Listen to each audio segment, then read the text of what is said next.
In the small African town of Kalunzu, a young boy named Nzia lived under the cruel rule of his stepfather, Bokelo. At just 10 years old, he had already lost his mother, the only person who had ever truly loved him. With her gone, his life turned into a nightmare. Bokelo was a greedy and heartless man. He didn't see Nzia as a child. He saw him as free labor, a tool to make money. Every day, he treated him like a burden, never showing him kindness or care. Then, one morning, Bokelo made a decision that would change Nzia's life forever. Without warning, he grabbed Nzia by the arm and dragged him through the dusty streets of Kalunzu. The boy struggled, his small feet barely keeping up, but Bokelo's grip was too strong. He pulled him toward the Kafaru gold mine, a dangerous place where grown men worked endlessly under the scorching sun. As they reached the entrance of the mine, Nzia's heart pounded in his chest. He had heard terrible stories about this place. Men disappearing in collapsed tunnels, workers coughing their lungs out from the dust, and children being forced to work until their hands bled. Tears welled up in his eyes as he looked up at Bokelo. "Please, I don't want to go," he whispered, his voice shaking. But Bokelo didn't care. He shoved him forward and growled, "You will work, or you will starve." Nzia had no choice. If he refused, he knew what would happen. Bokelo had beaten him before. His back still carried the scars. With a trembling body and a broken heart, the little boy stepped into the mines, not knowing if he would ever come out. The Kafaru gold mine was a place of pain, sweat, and broken dreams. It was where men lost their strength, their hope, and sometimes even their lives. And now, it was Nzia's prison. From the moment he arrived, he felt the weight of the place press down on him. The tunnels were narrow and dark, filled with the sharp smell of earth and sweat. Thick dust floated in the air, making it difficult to breathe. The heat was unbearable, turning the mine into a furnace where sweat poured from their bodies like rain. Nzia was just a child, but no one cared. He was given a heavy hammer, rough and cold in his small hands, and forced to work like a grown man. His stepfather, Bokelo, stood nearby, watching him with cold, unfeeling eyes. If he stopped, even for a second, Bokelo would make sure he regretted it. The first time he swung the hammer, pain shot up his arms. He wasn't strong enough. His muscles trembled, but he forced himself to keep going. The crack of stone echoed through the tunnels, mixing with the coughs of tired workers and the shouts of overseers. The work was brutal. The days were long. His hands, once soft, became covered in blisters that burst and bled. His arms ached from swinging tools meant for grown men. The worst was when they made him carry sacks of broken rocks, sometimes heavier than his own body. His knees buckled under the weight, but he knew that falling meant punishment. The older miners felt sorry for him, but they kept their distance. They had their own pain, their own families to worry about. In this mine, everyone was a prisoner. No one could help him. At the end of each day, his body was shaking with exhaustion, his stomach screaming from hunger. But Bokelo took every single coin he earned. Nzia never saw a single piece of his own wages. Bokelo would snatch the money from the overseer and walk away without a word. "You don't need money," Bokelo would sneer. "You live under my roof. You should be grateful." But grateful for what? Grateful for the bruises that covered his back? Grateful for the hunger that kept him awake at night? Grateful for the stolen childhood he would never get back? He was not grateful. He was angry. Most nights he went to bed without food, his stomach twisting in pain. He could hear the other miners eating, the soft sounds of chewing, the clinking of bowls, but he had nothing. Sometimes, Komoto, an old miner with tired eyes, would slip him a small piece of bread when no one was looking. "Eat fast, boy," Komoto would whisper. Nzia would shove the bread into his mouth as quickly as he could, terrified that someone would see.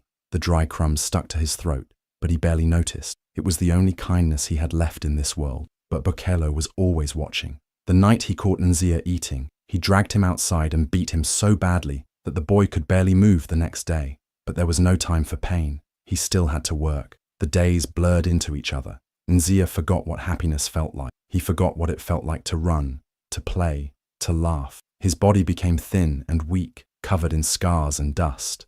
His eyes lost their light, becoming dull like the men who had spent their entire lives in the mines. But deep inside, a small flame still burned. He knew he was meant for more. He refused to believe this was the only life he would ever have, and one day he would escape. Every night, after a long day of breaking stones and carrying heavy sacks, Nzia's body was exhausted, but his mind was awake. He refused to let the pain break him. He refused to believe that he would spend his whole life in the dark tunnels of the Kifaru gold mine. Deep inside him, a fire still burned, a small but powerful spark of hope. When the other workers sat together, talking in hushed voices, Nzia listened carefully. The older miners had years of experience, and even though they had lost their dreams, they still carried knowledge that Nzia needed. He pretended not to pay attention as they talked about gold, trading, and the secrets of mining. But in reality, he memorized every word. At first, it was just curiosity.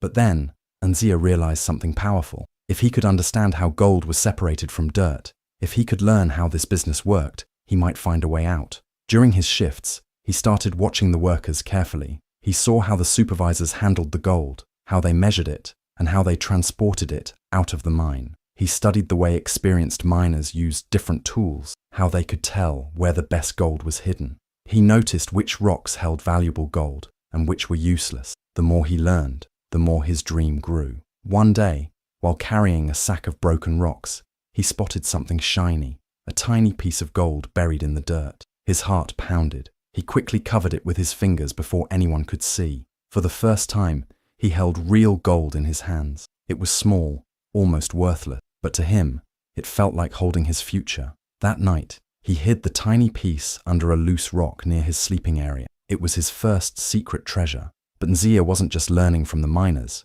He also found knowledge in unexpected places. One afternoon, while sweeping near the supervisor's tent, he saw a pile of old newspapers. Most were torn, useless, but one caught his eye. It had an article about gold trading in the big cities. He couldn't read everything. Some words were too difficult, but he understood enough. The paper talked about how gold was sold, how prices changed, and how powerful men controlled everything. His hands trembled as he folded the newspaper and hid it under his clothes. That night, after everyone had fallen asleep, he pulled it out and studied it under the dim moonlight. He traced the letters with his fingers, whispering the words to himself, trying to understand their meaning. Night after night, he collected more scraps of paper, more broken pieces of knowledge. He pieced them together like a puzzle, slowly building a picture of a world far bigger than the dark mine he was trapped in. He imagined himself in that world, not as a slave, not as a worker, but as a man of power. He dreamed of walking into the mines not as a beaten, starving child, but as an owner. The thought made his heart race. It felt impossible, but wasn't everything impossible until someone made it real? Nzia knew he had to be careful. If Bokolo or the supervisors ever found out what he was thinking, they would destroy him. They wanted him to be weak, afraid, obedient. They would never allow him to dream. So he kept his secret hidden deep inside him. He worked like an exhausted boy, but thought like a future leader. One day, when the time was right, he would escape, and when he returned, it wouldn't be as a slave, it would be as a king. The day started like any other. The sun had barely risen when Nzia was dragged to the mines, his body aching from the day before. His hands were covered in fresh blisters, his stomach empty, but he had no choice.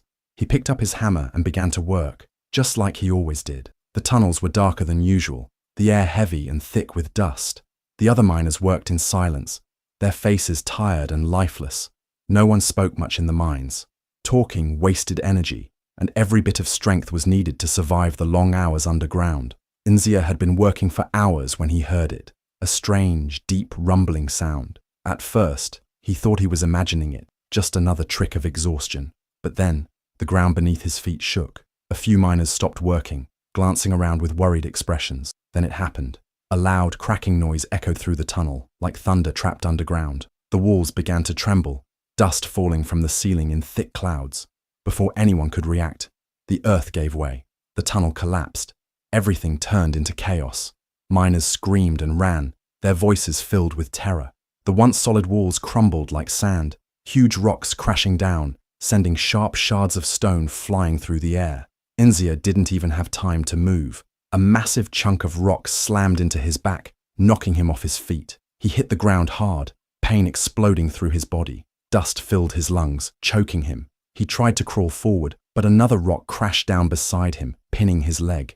He couldn't move. He was trapped. The screams around him grew distant as more tunnels collapsed. The dust was so thick he could barely see.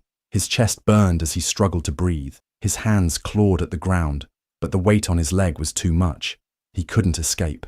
For the first time in a long time, Nzia felt real fear. His body was shaking, his mind racing. Was this how he was going to die? Buried alive, crushed under the very stones he had been forced to break. His heart pounded, but his breaths became weaker. The dust was too much. It was filling his lungs, making it impossible to breathe. Everything started to spin. His vision blurred, and his body felt heavy. The screams of the other miners faded away until there was nothing but silence. Darkness crept in around him. His eyelids became too heavy to keep open. He was barely alive, waiting for death. Somewhere deep inside him, a voice whispered, "Not like this. You are meant for more." But Nzia was too weak to fight. Everything went black. Nzia felt like his body was sinking into the earth itself. The weight of the collapsed tunnel had nearly crushed him. And now, even though he had been pulled free, the pain was unbearable. His ribs ached with every breath. His leg throbbed, and his head felt like it was spinning. He was barely hanging on. Somewhere through the haze of pain and dust, he heard a voice, deep, steady, familiar. "Stay with me, boy. Don't you give up now," the voice said firmly. Nzia felt rough, calloused hands gripping his shoulders, pulling him away from the wreckage. The world around him blurred in and out of focus, but he could make out a face, wrinkled, worn, yet full of strength. It was Komoto. The old miner lifted Nzia in his arms, carrying him like he weighed nothing. As they moved away from the ruins of the collapsed tunnel, Nzia could hear other miners talking, but none of them had come back for him. Only Komoto. They reached a hidden spot outside the tunnels where the air was clearer. Komoto laid him down gently on a rough blanket, his hands moving quickly to check Nzia's wounds. The boy winced as the old miner pressed on his ribs, feeling for broken bones. "You're lucky," Komoto muttered. "Nothing's broken, just deep bruises. You'll live." Nzia wasn't sure if that was good or bad. The pain was so strong that for a moment he had wished for death, just to escape this suffering. But as he looked up at Komoto's face, something about the old man's eyes made him hold on just a little longer. Komoto tore a piece of cloth from his own shirt, dipped it in a small bowl of water, and began cleaning the cuts on Nzia's face and arms. The water stung like fire, but Nzia didn't flinch. He had learned long ago not to show weakness. The old man worked in silence, focused, his fingers moving with the careful skill of someone who had done this before. Nzia realized something. Komoto had probably saved many men in these mines. When Komoto finally sat back, he let out a deep sigh. He looked at Nzia, his dark eyes filled with something the boy couldn't quite understand. Kindness, maybe, or sadness. Then he spoke words that would change Nzia's life forever. "You are meant for greater things, child. Never let this darkness define you."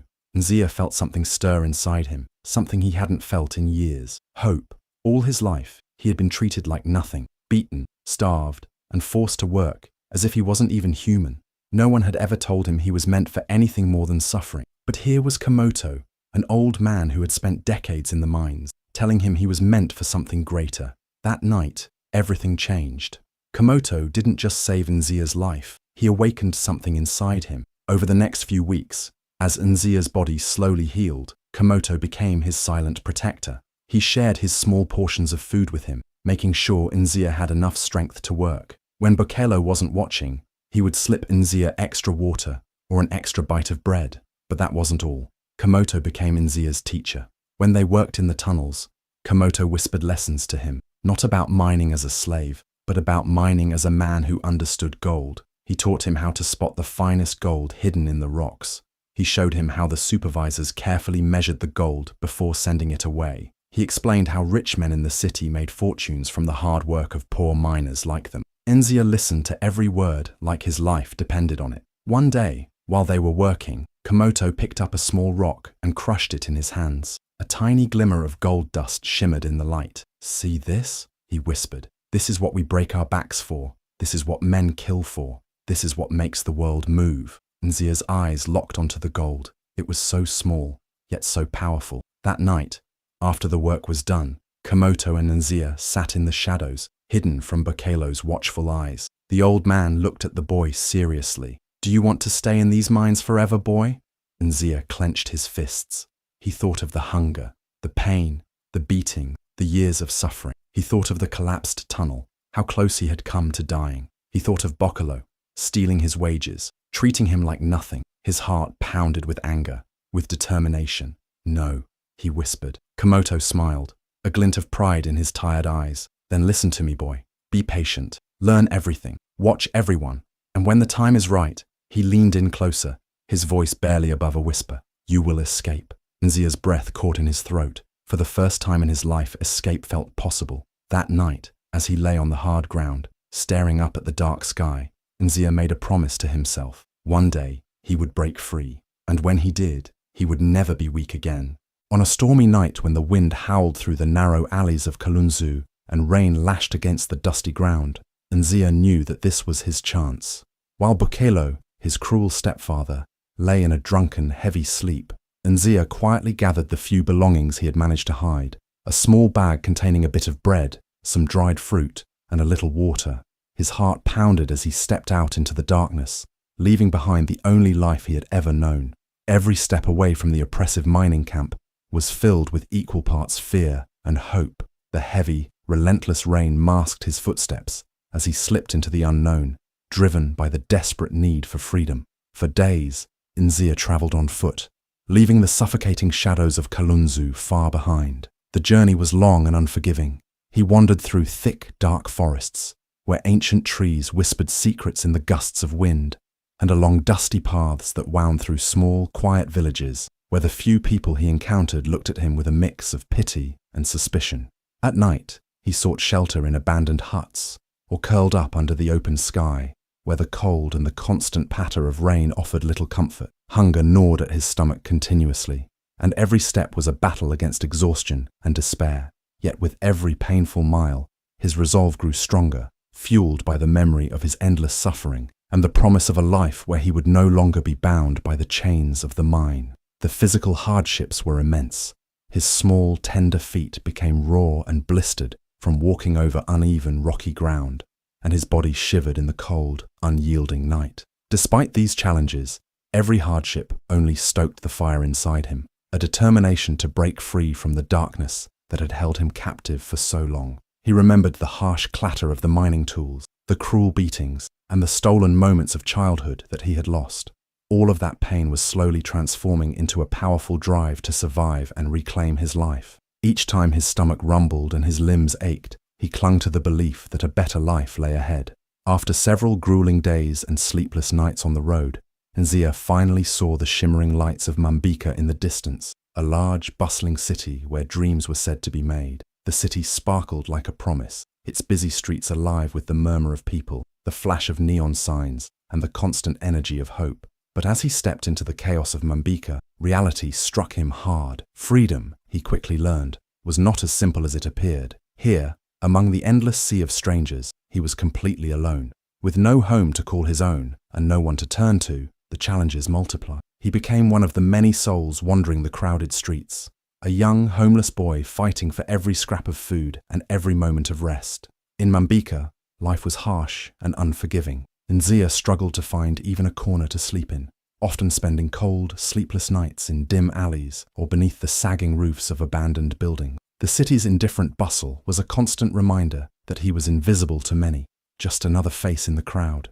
Yet, despite the hunger that gnawed at him and the bitter loneliness that threatened to overwhelm him, Nzia refused to give up. Every small act of survival, a temporary job washing dishes in a busy market, a kind word from a fellow wanderer, or even a stolen piece of fruit, became a beacon of hope. Each of these tiny victories reminded him that he was still fighting, still dreaming of a day when he could rise above his past.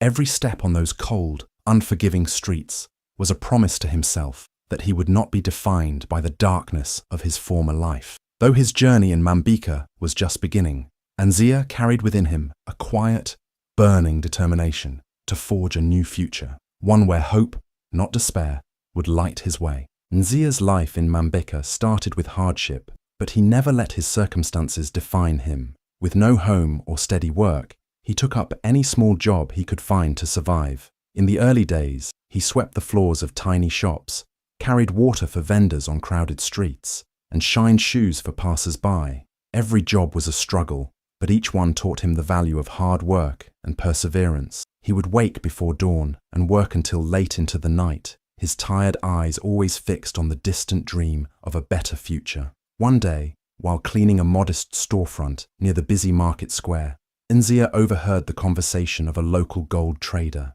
The man spoke about gold as if it were more than just a metal. He described it as a key that could unlock great fortune. That conversation lit a spark in Nzia. Remembering his past in the mines, he recalled every detail about how gold was extracted and purified, and he realized that his early experiences might hold the secret to a brighter life. Seizing the opportunity, Nzia approached the gold trader and offered to help as a small errand boy. The trader, noticing the eagerness in Nzia's eyes, agreed to give him a chance. At the gold trading shop, Nzia quickly proved himself to be more than just another street sweeper. He paid close attention to every detail: how the gold was weighed, how its purity was tested, and how deals were negotiated with confident, determined voices. His memory of the mines, the dangerous tunnels, and the precise methods used by the workers became a hidden strength that set him apart from others. Every day after work, Nzia would sit quietly in the back room of the shop, poring over a few tattered books and notes he had managed to collect.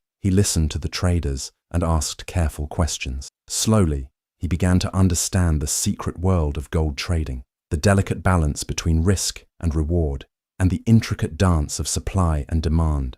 The more he learned, the more his eyes shone with determination. What had once been a source of pain and sorrow in the mines was now a stepping stone to wealth and success. The gold trader was impressed by Nzia's natural talent and deep knowledge. In time, he promoted him to a helper role, where Nzia was responsible for organizing the gold and assisting in the preparation of deals. With every passing day, Nzia saved a little money from his modest earnings. He lived on a tight budget, often sacrificing small comforts to build a nest egg for the future he believed in so fiercely. Years passed, and the quiet determination that had once kept Nzia awake in cold, lonely nights began to yield results. In his mid-20s, he had saved enough money and built a network of trusted contacts in the gold business. With a heart full of memories from his painful past and a mind sharpened by hard lessons, Nzia took a leap of faith. He used his savings to start his own small gold trading business. It was a humble beginning. A small stall in a busy market, a few crates of gold dust, and a promise to himself that he would never let anyone treat him as less than he was. Before long, the once homeless child who had wandered the streets of Mambika had transformed into a rising businessman. Every obstacle he had overcome added to his strength, and every setback fueled his ambition. Nzia's journey from cleaning shops and shining shoes to owning his own gold trading business became a beacon of hope, inspiring others to believe that even the darkest beginnings could lead to a future filled with light and opportunity. One day, while going about his busy routine in Mambika, Nzia hears a piece of news that shakes him to the core. The Kifaru gold mine, the very place where he spent his childhood in misery, is up for sale. The news floods him with a mix of anger, disbelief, and a sudden surge of hope. That mine, where he was once forced to work by his cruel stepfather, Bokolo, had been a dark shadow over his life. Now, it seemed as if fate was offering him a chance to take back what was once taken from him. Without a moment's hesitation, Nzia begins gathering every bit of wealth he has painstakingly saved over the years. Each coin, saved from his early struggles and hard work, now represents a stepping stone towards reclaiming his past and rewriting his future. In a decisive moment that feels almost like a dream, Nzia uses his savings to buy the very mine that once chained him to a life of suffering. The thought of owning that place, turning its painful memories into a source of strength and opportunity, fills his heart with pride and determination. The process is filled with emotions he has buried for years. The bitter taste of injustice mixed with the sweet promise of revenge turned into justice. The day of his return to Kalunzu finally comes. As Nzia steps off the bus, he is not the same broken boy who once toiled in the dark tunnels. Now he stands tall as a confident, successful man. His clean clothes and dignified bearing create a stark contrast to the ragged child remembered by the townspeople. As he walks through the familiar dusty streets of Kalunzu, whispers follow him. People stop in their tracks, their eyes wide in disbelief. They recall the poor, frightened boy who had been forced into the mines, and now they see before them a man of wealth, a man who has defied his tragic beginnings. Every step he takes is heavy with emotion. With each glance from the astonished crowd, Nzia feels both vindicated and humbled by the long journey he has survived. His heart swells with a deep sense of justice as he makes his way directly to the entrance of the Kifaru gold mine. The very walls that once echoed with his cries of despair now stand as silent witnesses to his transformation. They seem to whisper of a new era, one where his painful past is turned into a foundation for hope. As he reaches the mine, an old, frail figure appears from the shadows. Boccolo. Time has worn his stepfather down. The once cruel man now looks weak and defeated, his face etched with regret. Boccolo can hardly believe his eyes as he sees Nzia standing before him, a man who has reclaimed power from a place that had once been his prison. For Boccolo, it is a moment of unbearable shame and shock, a bitter reminder of the cruelty he once inflicted, and the price he must now pay in the currency of regret. The air is thick with emotions as onlookers watch the confrontation. Some cheer silently, while others stand rooted in disbelief, witnessing the culmination of years of suffering and resilience. For Nzia, this return is not about revenge. It is about reclaiming his life, his dignity, and transforming his painful past into a beacon of hope for others. In that moment, the mine is no longer just a symbol of exploitation. It becomes a monument to his strength and a promise that even the darkest chapters of life can be rewritten. Nzia's powerful return marks a new beginning, a life where he turns sorrow into success and transforms a place of torment into the heart of his empire. His journey from a helpless child laborer to a respected owner inspires all who have witnessed his struggle, proving that with determination, even the deepest wounds can heal and give rise to a future filled with light and opportunity. Boccolo stood frozen, his once powerful body now frail and weak. His hands trembled as he stared at the man before him, unable to believe what he was seeing. The boy he had beaten, starved, and forced into the mines was no longer a helpless child. Nzia, the same boy he had treated like a slave, was now standing before him as the owner of the Kifaru gold mine. Boccolo's legs gave out, and he fell to his knees, his voice shaking. You own this mine now?" he stammered, his eyes wide with disbelief. His breath was ragged, his voice barely above a whisper, as if saying the words out loud made them even harder to accept. Nzia looked down at him, his heart pounding. This was the moment he had imagined countless times, the moment he would finally stand above the man who had once controlled his life. Memories flooded his mind, the cruel whippings, the nights he had gone to sleep hungry, the days he had worked until his hands bled, the pain, the fear, the helplessness. It all came rushing back like a storm. For years, he had dreamed of this day. He had pictured Boccolo crawling at his feet, begging for mercy. He could make him suffer. He could throw him into the mines, force him to work the way he had once been forced to. He could make him feel the same pain, the same desperation. It would be so easy. The workers and townspeople watched in silence, waiting to see what Nzia would do. Would he take his revenge? Would he punish the man who had nearly destroyed his life? Boccolo, still on his knees, lowered his head. He had nothing left. He had lost everything. He had no power, no money, no strength. The fear in his eyes was unmistakable. He expected cruelty. He expected to suffer, as he had once made Nzia suffer. Nzia took a deep breath. His hands clenched into fists. He had the power now. The choice was his. But then, something unexpected happened. Instead of anger, Nzia felt something else. A deep, overwhelming sense of freedom. He had already won. Boccolo was no longer a threat. He was just a broken old man, paying the price for his own greed and cruelty. Revenge would change nothing. It wouldn't erase the past. It wouldn't heal the wounds. It wouldn't bring back the childhood he had lost. But mercy would set him free. Nzia stepped forward, looking Boccolo in the eyes. "I could destroy you," he said, his voice steady, filled with quiet strength. "I could make you suffer the way you made me suffer, but I won't." Boccolo flinched, as if expecting a blow, but it never came. Instead, Nzia did the last thing anyone expected. He turned away. "You are nothing to me now," he said. "Your power over me is gone." The crowd gasped. Boccolo's face crumpled with shame. He had expected hatred, but instead, he was met with something far worse: indifference. He had lost not only his wealth and strength, but also the last shred of control he had over Nzia's life. Nzia walked away, leaving Boccolo kneeling in the dust, his own regrets crushing him more than any punishment ever could. The past no longer had chains on Nzia. He had risen above it. He had chosen something greater than revenge. He had chosen freedom. The sun cast a golden glow over the Kifaru gold mine, its rays reflecting off the dust-covered hills. The once cruel tunnels, where sweat and suffering had filled the air, now stood as a symbol of change. No longer a place of torment, the mine had become a beacon of hope. Its workers no longer slaves to greed, but respected individuals with dignity and fair wages. For years, this place had been a prison, trapping young boys in endless labor, stealing childhoods and breaking spirits. But now, everything was different. Child labor was banned forever. Safety measures were put in place.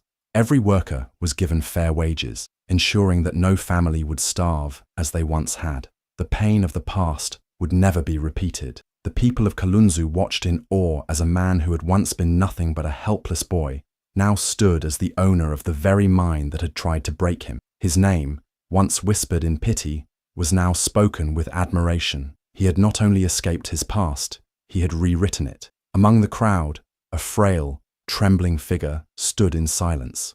Once a man of power, he was now nothing but a shadow of his former self. His hands, which had once held the whip, were now weak and empty. His voice, once filled with commands, was now shaking with disbelief. The world he had built on cruelty had crumbled, and all that remained was regret. The moment he had feared the most had arrived. The boy he had once forced into the mines, beaten and starved, was now standing before him as the owner of everything he had once controlled. You own this mine now," he stammered, his eyes filled with shock and fear. There was no anger in response, no hatred, just quiet, steady eyes that had seen more pain than he could ever imagine. The past could not be changed, but the future could be rewritten. And the greatest justice was not in revenge, but in success.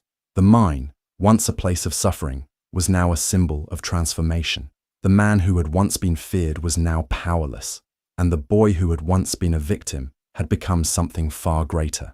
The winds blew gently over the Kifaru gold mine, carrying with them a new sense of hope. The place that was once filled with suffering was now alive with fairness and dignity. Workers no longer toiled in misery but worked with pride, earning wages that could support their families. The dark tunnels were no longer prisons, but safe spaces where no child would ever be forced to work again. Under strong and compassionate leadership, the mine became the most successful and ethical in the region. Investors and traders respected the name behind it. The business grew beyond the town of Kalunzu, spreading across the country, but more than wealth, it became a symbol of transformation, a reminder that pain could be turned into power. People spoke of the man who had built this legacy. His story became an inspiration to all, especially to young boys and girls who had once feared the mines. Instead of being trapped in labor, they now had opportunities to study, to dream, to build their own futures. Schools were built, homes were repaired, and the town flourished in ways no one had imagined. Among the people, one figure stood tall, watching over everything with a quiet smile. The journey had been long, filled with hardship and pain, but it had led to something greater than he ever expected. He had turned his suffering into strength, his past into a lesson, and his life into a story that would never be forgotten. As the sun set over the hills, casting a golden glow over the land, he took a deep breath and spoke words that would be remembered for generations. The past does not define you. It is what you do with it that matters. No matter how painful your past is, it does not define you. Your choices do. Like Nzia, you have the power to rise above your struggles and create a future filled with success and purpose. Turn your pain into strength, your suffering into wisdom, and your failures into motivation. Never let the darkness of yesterday control the light of tomorrow. The greatest revenge is not hatred, it is success. Take control of your destiny, break the chains of the past, and build the life you deserve. Your story is not over yet. The next chapter is yours to write.